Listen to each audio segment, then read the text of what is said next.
Akan ada hal seperti ini, ya. Lagu bagus pasti akan menemukan suara yang bagus juga. Kalau nggak salah almarhum Glenn Fredly ngomong gitu.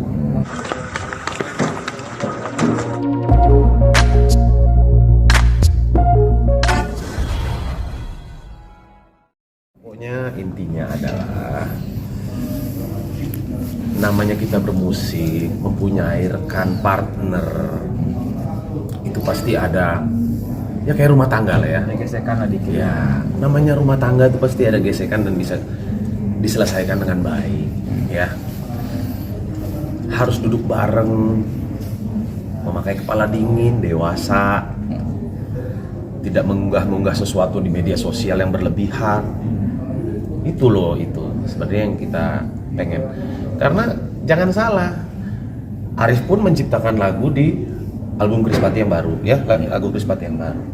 Kak Onca pun juga menciptakan lagu di albumnya. Saya pun juga ada lagu ciptaan saya di album solo saya.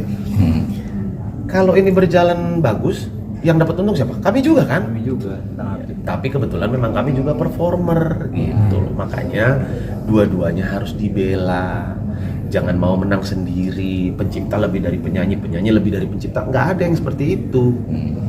Kalau semuanya saling menghargai jasa masing-masing, tidak akan ada hal seperti ini.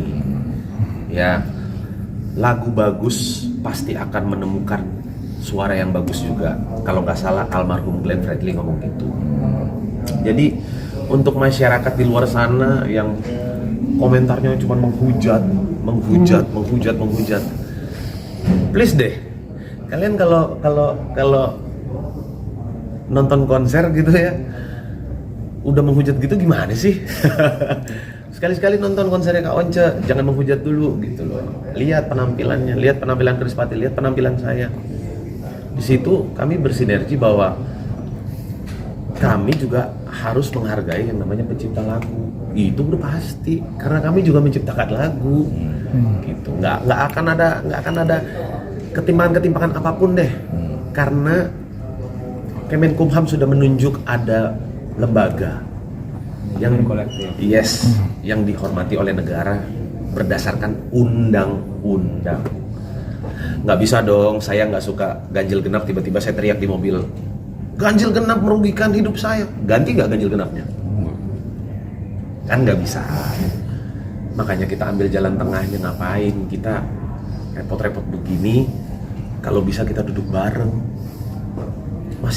Masih panjang umur kita untuk membuat konser-konser yang luar biasa, yang bisa menghibur banyak orang, bisa memberkati banyak orang. Masih terlalu banyak gitu loh. Kita belum 80 tahun, belum rentak. Jadi kalau kita duduk bareng menghasilkan uang, menghasilkan rezeki, itu kan lebih bagus, bener kan? Betul. Ya, berarti intinya tadi pertemuannya tidak ada titik temu. ya intinya tetap undang-undang, sesuai dengan undang-undang. Ya, Maksudnya kita sebenarnya dari awal Ibu Dirjen sudah menjelaskan bahwa sudah ada kesesuaian dari undang-undang dan peraturan-peraturan yang ada. Ya. Dari kita lihat pasal 9 ya, yang mengenai hak eksklusif dari pencipta itu ada 9. Ya. Satu dari antara 9 itu adalah khusus mengatur mengenai pertunjukan. Nah, mengenai pertunjukan ini ada pengaturan khusus bahwa ini akan diatur pengumpulan royalti melalui LMKN, bukan akan, sudah ya kan, lewat LMKN dan LMK. Diaturlah pasal 23 ayat 5 ya kan. Nah, konflik kan terjadi di situ tuh. Ya. Tapi sebetulnya sudah jelaskan bahwa sudah ada kesesuaian aturan undang-undang ini.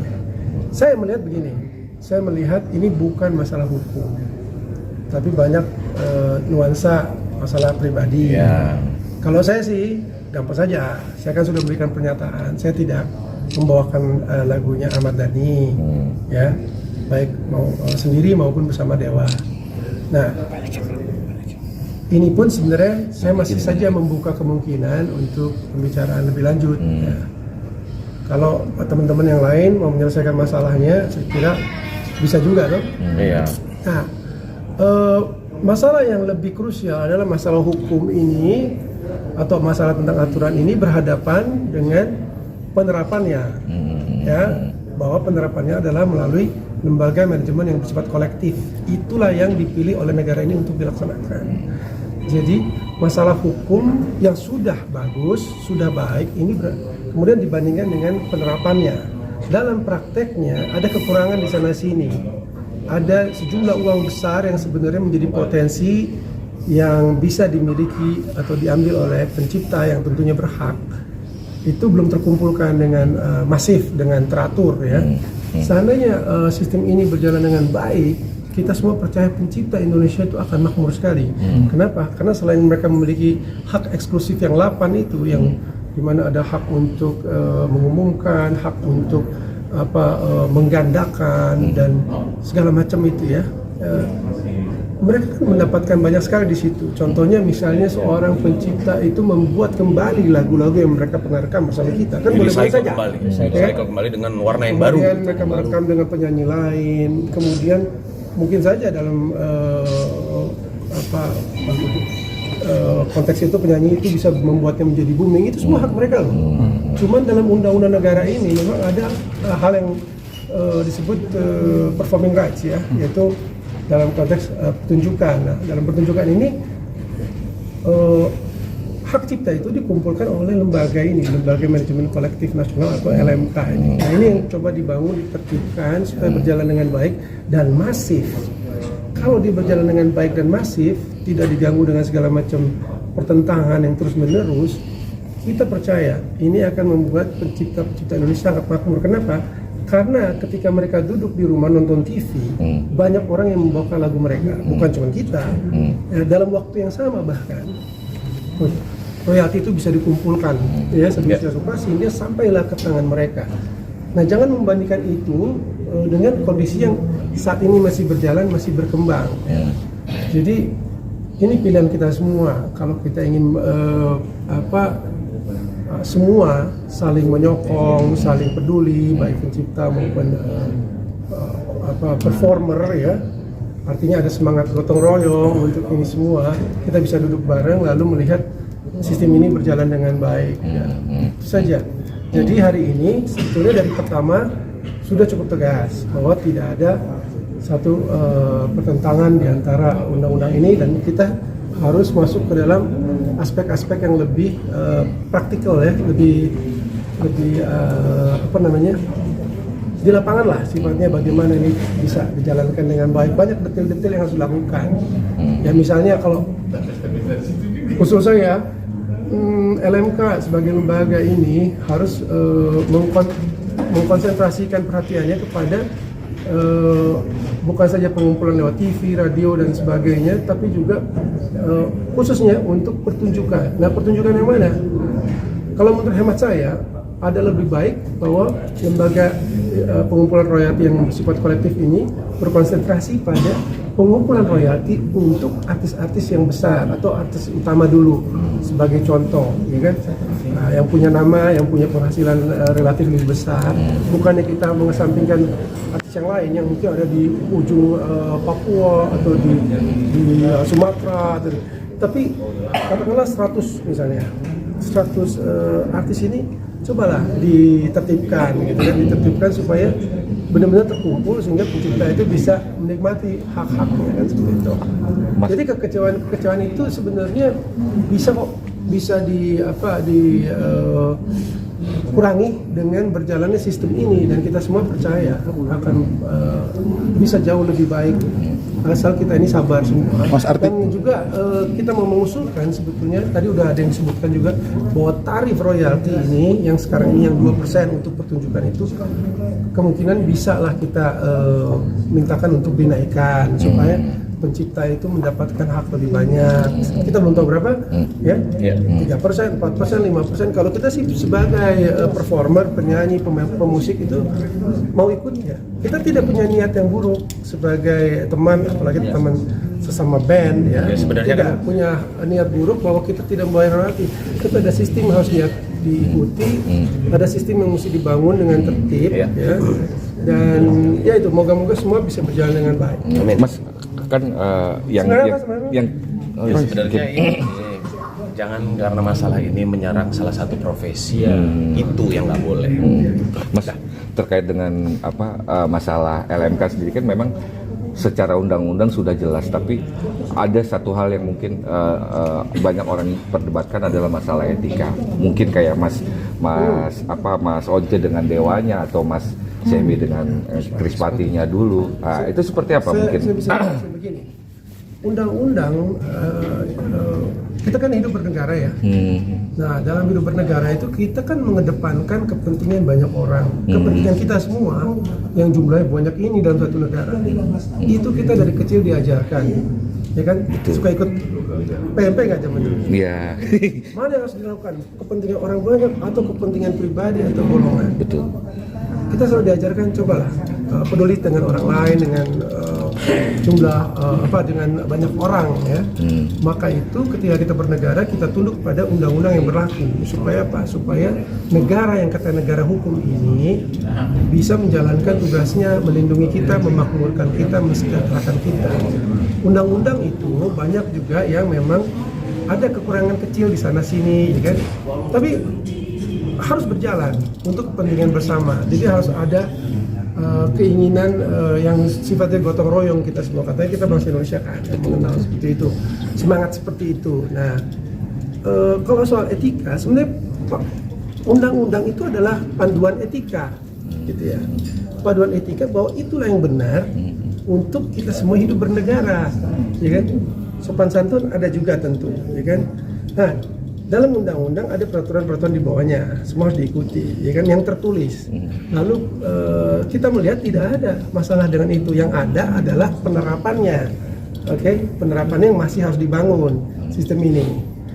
Kalau soal undang-undang tertulis tidak ada masalah itu, ya kan? Kita masih melihat kinerja daripada lembaga manajemen kolektif ini terus digalakkan, terus menjadi lebih hebat. Mereka sudah menunjukkan prestasi yang lumayan, meningkat sekitar 100 miliar dalam tahun terakhir ya. Katakanlah dari 80 miliar menjadi 180 miliar yang dikumpulkan, kalau saya nggak salah begitu. Jadi di luar daripada undang-undang yang tertulis itu kan ada kebiasaan, ya kan? Kita kan tunduk dalam kebiasaan-kebiasaan kan, ya kan? Kalau kita di mana ada kok kebiasaan negara aja ada, itu menjadi aturan, ya kan? Ada juga adat istiadat. Nah, masalahnya memang dalam konteks permasalahan kita ini belum ada kebiasaan untuk main band itu setiap kali mau manggung atau penyanyi itu setiap kali mau bernyanyi mesti minta izin. Ya. Kebiasaan itu pun belum ada, ya, dalam bermasyarakat ini. Jadi itu kan ada dua tadi saya bilang, ada yang tertulis, ada yang merupakan kebiasaan. Sehingga ini menjadi apa? Ini menjadi relatif. Yang satu bilang dia nggak sopan, yang satu bilang oke aja kok, gitu kan. Apalagi ada undang-undang yang mengatur, gitu kan. Nah, ini menjadi satu yang relatif seperti itu. Jadi kalau kita mau tunduk pada undang-undang yang berlaku, aturan yang berlaku, ya kan.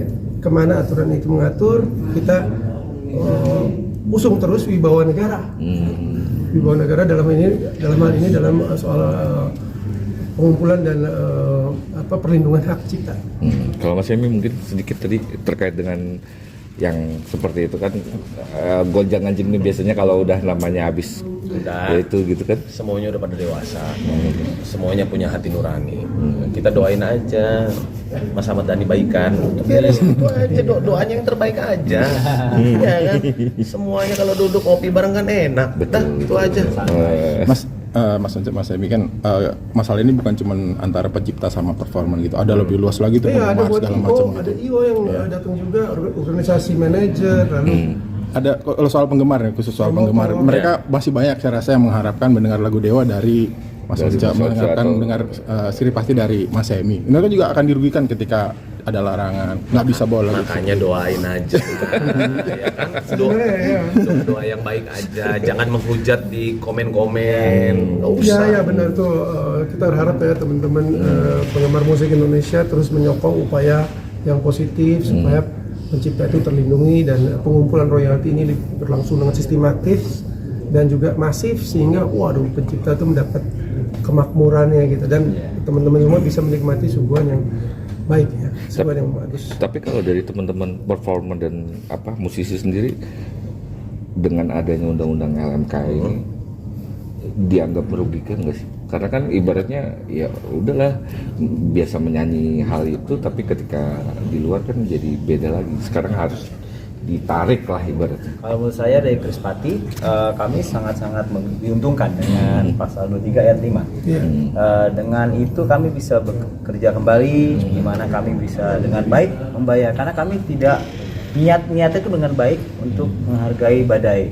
Jadi kita selalu membayar dengan MKN, bahkan kami mengapresiasi Badai juga pribadi langsung. Jadi kami itu untuk itu rapi. Makanya jujur, kenapa saya hadir sini mewakili teman-teman, agak bingung juga apa yang diperjuangkan Badai di sini gitu. Karena kan kalau dibawain itu pun Krispati, semua lagu-lagunya sebanyakan di Krispati. Sedangkan kita rapi untuk membayarkannya. Nah itu yang kita bingung. Tapi nggak apa-apa. Ini sama-sama belajar. Proses. Tapi tapi semua itu kami jujur rajin untuk menghargai apresiasi Badai, baik dari pribadi ke dia, juga untuk melalui ke WAMI. Gitu. Ya kalau saya pikir ya mungkin secara praktis beginilah. Kalau saya nih setuju apabila tarif yang ditentukan pemerintah ini yang sekarang ini 2% untuk setiap pertunjukan itu dinaikkan saja. Pertama supaya ada lebih banyak dana yang dikumpulkan untuk penyelenggaraan LMKN ini atau lembaga pengumpul ini.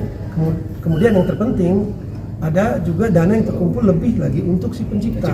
Nah masalahnya nggak semudah itu ketika IO atau promotor ini yang mungkin sampai saat ini banyak yang tidak taat ya, kemudian kami ini artis malah jadi dituduh. Sebenarnya kan ini kan penyelenggara dan IO ini yang harusnya bertanggung jawab untuk secara tertib membayar gitu kan. Nah ini di bolanya di mereka nanti kan kita lihat dari mana bagaimana ini menjadi baik, ada titik keseimbangan ya, berapa rate yang bagus. Ini usul dari saya. Selain daripada yang tadi saya bilang, konsentrasilah kepada performer, artis atau band yang punya nama dulu, yang penghasilannya relatif besar. Itu sebagai contoh supaya supaya sistem semua ini berjalan. Ada hal yang juga ingin saya sampaikan supaya tadi organisasi manajer Indonesia, manajer artis, kemudian organisasi promotor dan IO ini semua bekerja sama. Supaya apa? Supaya jadwal-jadwal si artis ini semua kita sama-sama tahu. Dan itu disampaikanlah ke lembaga manajemen kolektif nasional, ya kemudian untuk ditagih kan. Jadi jangan ngumpet-ngumpet gitu lah, ya kan? Yang susah tuh ngumpet tuh kalau ada ini sih, kalau ada yang lebih private ya. Tapi saya pikir itu sebaik mungkin harus dibuka supaya LMKN tahu ada jadwal si artis ini dikumpulkan lah gitu kan. Berapa lagu yang dibawakan, lagu apa aja yang dibawakan, penciptanya siapa. Jadi ada lalu lintas data ya, itu yang saya harapkan. Mungkin